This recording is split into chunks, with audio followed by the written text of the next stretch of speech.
Sa wakas guys ay mabubutangan na nga namin ng plug itong aming floating cottage at buti na lang hindi ito nasira ng bagyo. Tara samahan nyo kami kung ano yung itsura sa pagbutang namin ng plug.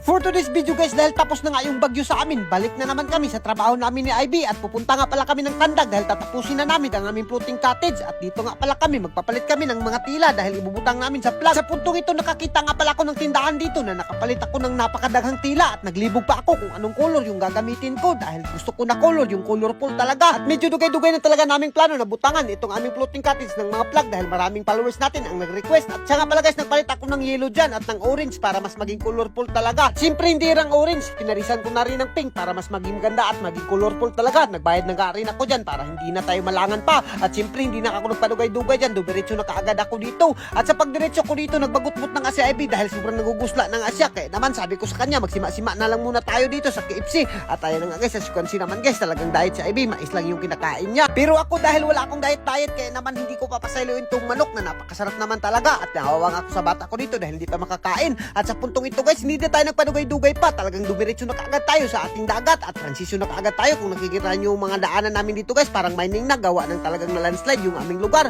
At sa puntong ito guys, nakaabot na kaagad kami sa tugbungan ng aming dagat. At siya nga pala guys, matagal-tagal ko hindi na-check yung floating cottage namin. Buti na lang, buhay pa yung floating cottage namin. Buti hindi na sira ng bagyo dahil ngayon ko lang siya nabisita. Pero yung mga PC guys, talagang nangatanggal na. At yung mga usok na binutang ko ay talagang expected ko na maaanod talaga to. Pero dito lang yan sa Katunggan maano dahil hinukot ko naman yung isang hukot doon sa Bakaw. Hindi naman siya pupunta sa laod dahil kung wala siyang mahukutan, ako nasa laod na talaga tong floating cottage namin.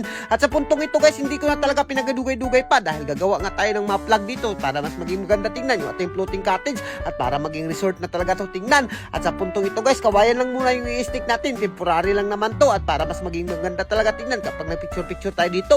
At sinapsapat ko na kaagad yung kawayan dyan guys. At orange nga pala yung inuna ko at ibubutang ko dito sa unahan para mas maging ganda tingnan yung orange. Dahil sabi nila, napakaayos daw ng orange kapag nasa unahan at mas maging maswerte ka daw kapag sa unahan yung orange. Tapos si naman guys, naglilibog talaga kami ni Ivy kung anong mga plano yung gagamitin namin at gagawin ba namin tong triangle o gagawin namin square itong aming tila. Naglilibog talaga kami at wala kaming idea. Buti na lang, napakagaling ni Ivy. Sabi niya, gawin na lang daw tong square para mas maging maganda tingnan at maging maaliwalas pa. At sa puntong ito guys, ginunting na kaagad dyan ni Ivy at hindi niya na pinasaylo. At sabi ko sa kanya, tarungin mo yan, baka maguba yung ating mga plano. At dito talagang sinukod na kaagad namin sa kawayan at dinukdok nga pala namin yan ng lansang. At dahil wala kaming dalang ibang gamit, kaya naman lansang na lang yung dudukdukin namin dito. At buntik pa nga nadukdukan yung kamot ni Ivy dyan dahil talagang nasipyat ako. At sa puntong ito guys, tinistingan ko na pagtaon. Pagtanaw ko dito, medyo mahangin-hangin. Kaya naman na baka bagay talaga yung ating plug dito na binutang. At napakaganda talaga tingnan. At tinabangan na ako ni Ivy dyan at pumalakpak pa si Ivy dahil sobrang natutuwa talaga siya pagtanaw niya dito sa aming plug na napakaganda talaga. O tinistingan niya kaagad.